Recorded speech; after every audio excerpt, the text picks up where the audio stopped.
വിചാരിച്ചത്. അപ്പോൾ റിതുട്ടി നല്ല ഉറക്കത്തിലാണ്. അപ്പോൾ അവൾ എണീറ്റിട്ടില്ല. അപ്പോൾ അവൾ എണീക്കുമ്പോഴത്തേക്കാണ് നമ്മൾ ബ്രേക്ക്ഫാസ്റ്റ് തയ്യാറാക്കാം. അതിന് മുമ്പ് നമുക്ക് റിതുട്ടിനെ കണ്ടിട്ട് വരാം. ബാ. റിതുക്കുട്ടൻ നല്ല ഉറക്കത്തിലായുണ്ടോ. ആൾ നല്ല ചരിഞ്ഞാണ് നല്ല ഉറങ്ങുവാണ്.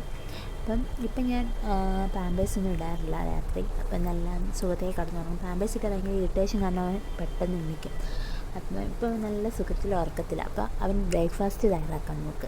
ഇപ്പം നമ്മളെടുക്കുന്നത് ഒരു ഏത്തപ്പഴവും ഒരു മുട്ടയാണ്. ഒരു ഏത്തപ്പഴത്തിൻ്റെ പകുതി മാത്രമേ ഞാൻ എടുത്തിട്ടുള്ളൂ. പിന്നെ ഒരു നാടൻ മുട്ട എടുത്തിട്ടുണ്ട് കേട്ടോ. അതിനകത്തോട്ട് പിന്നെ നമ്മൾ ഒരു 2 സ്പൂൺ അമൃതം പൊടി ലേശം ഉപ്പ് ഇട്ടിട്ട് നല്ല മിക്സിയിൽ നല്ല അടിച്ചെടുക്കാം. പിന്നെ ലേശം പഞ്ചസാര ഇട്ടിട്ടുണ്ടായിരുന്നു കേട്ടോ. നല്ല അരച്ചെടുത്തിട്ടുണ്ട്. ഈ അരച്ചെടുത്ത മാവ് ഉണ്ടോ ഇങ്ങനെയാണ് ഉണ്ടാവുക. അപ്പം ഞാൻ ലേശം പാലൂടെ അതിന് അടുപ്പത്ത് വെച്ചിട്ടുണ്ട്. അത് തിളച്ച് വന്നിട്ടുണ്ട്. പിന്നെ ഇങ്ങനെ കോരി ഒഴിച്ച് ചെറുങ്ങനെ ദോശ പോലെ ചുട്ടെടുക്കുക.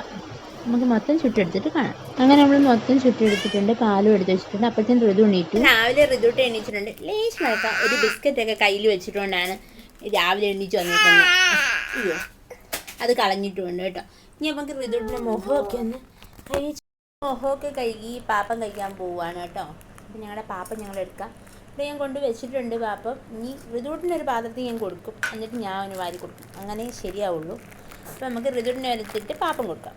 പാപ്പം ചെറുങ്ങനെ നല്ല പറയൊക്കെ കഴിക്കും. ഇഷ്ടപ്പെട്ടോ? എങ്ങനെയുണ്ട്? ചിരിയൊക്കെ വരുന്നുണ്ടാക്ക്. ഞാൻ ആൾ പാപ്പം കഴിക്കുകയാണ്. പിന്നെ ഞാൻ വാരിയും കൂടെ കൊടുക്കും. അല്ലാണ്ട് അവൻ്റെ വയറ്റിൽ തീർത്തും പോകത്തൊന്നുമില്ല കേട്ടോ. അല്ലെങ്കിൽ അത് കുറേയൊക്കെ നിലത്ത് കളയും. ഇനി അതും കൊണ്ട് പോവുകയാണ് കേട്ടോ. തിരിഞ്ഞിരുന്നു ഞാൻ അവൻ വീഡിയോ എടുക്കുന്നതിന്. അപ്പം അതും കൊണ്ട് എണീക്കാനുള്ള പാടാ. അതിനെപ്പറ്റിയും എല്ലാം നിലത്ത് പോകും. ഇങ്ങ് വാ, കാക്കയ്ക്ക് കൊടുക്കാൻ പോകുന്ന പെട്ടെന്ന് വീഴല്ലേ. ഇങ്ങ് വാ, ഇങ്ങ് വാ. ലേശം പച്ചവെള്ളം കൂടെ ഞാൻ ചേർക്കും പാലിനകത്ത് കേട്ടോ. പാല് നല്ല കട്ടിയോടെ ഞാൻ കൊടുക്കില്ല. ഇതിപ്പം കുറച്ചായിട്ടേ ഉള്ളൂ കൊടുക്കാൻ തുടങ്ങിയിട്ടു. അപ്പം അവന് കൊടുത്തതെല്ലാം അവൻ പറക്കി കഴിക്കുന്നുണ്ട് കേട്ടോ.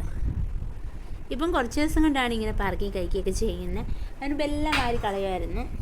ഇനിയിപ്പം 2 ദിവസം കഴിയുമ്പോൾ ഇനി എന്തോന്നറിയില്ല. അപ്പോഴത്തേന് ഞങ്ങളുടെ കുട്ടി ബ്രേക്ക്ഫാസ്റ്റ് ഇതാണ്. അപ്പം നമ്മുടെ ചാനൽ ഇഷ്ടപ്പെട്ടാൽ ലൈക്ക് ചെയ്യാനും ഷെയർ ചെയ്യാനും സബ്സ്ക്രൈബ് ചെയ്യാനും മറക്കണ്ട. അപ്പം താങ്ക് യു ഫോർ വാച്ചിങ്.